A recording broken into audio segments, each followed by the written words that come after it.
Good day, everyone. My name is Brother Bryan, and today I'd like to share with you a story from the Gospel of Luke. This is where Jesus wanted to cross the lake, and he took his disciples with him.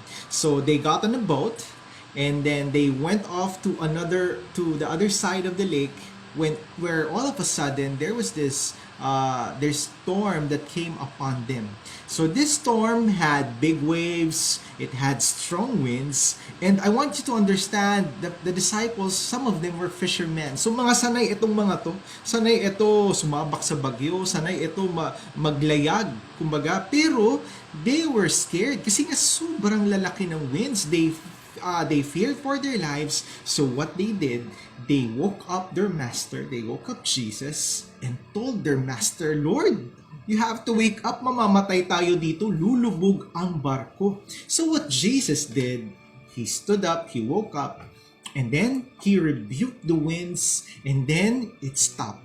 The wind stopped, the waves stopped crashing into the boat, and then he looked at his disciples, and then he asked them, where is your faith? You know, brothers and sisters, sometimes in our lives, or most of the time, let me say that, most of the time, we encounter storms. And this is the time where our faith, dalawa lang naman our faith would grow, or our faith would, bababa, diba? That's what happens when storms come into our life. But you know what? Let me give you my reflections on this. Kung tutuusin, Jesus could have stopped it kaagad. Or dahil sa power ni Jesus, pwede ngang hindi na nangyari yung storm But let me tell you my reflection on this. You know, sometimes Jesus doesn't change the situation. Hindi yung sitwasyon ang binabago niya. What Jesus wants to change is us. Tayo. Are you with me? Jesus wants to change us. Because He wants us to be better. He wants to mold us. He wants us to grow so that we can improve as a person, so that we become the person that He wants us to be. You know, in the military, sa US Navy, one of the highest positions would be the Admiral.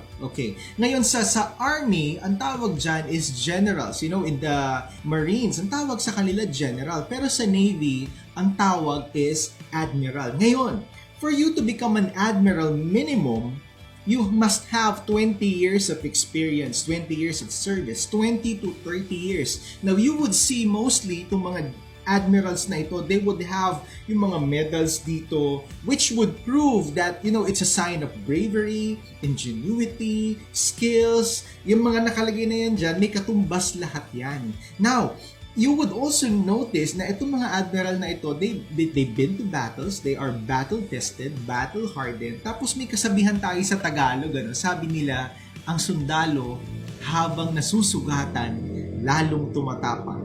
Di ba? So brothers and sisters, in our life, we encounter different situations, different challenges, many storms, and sometimes we get afraid. The winds are so strong, the waves are so big na feeling natin hindi natin kakayanin.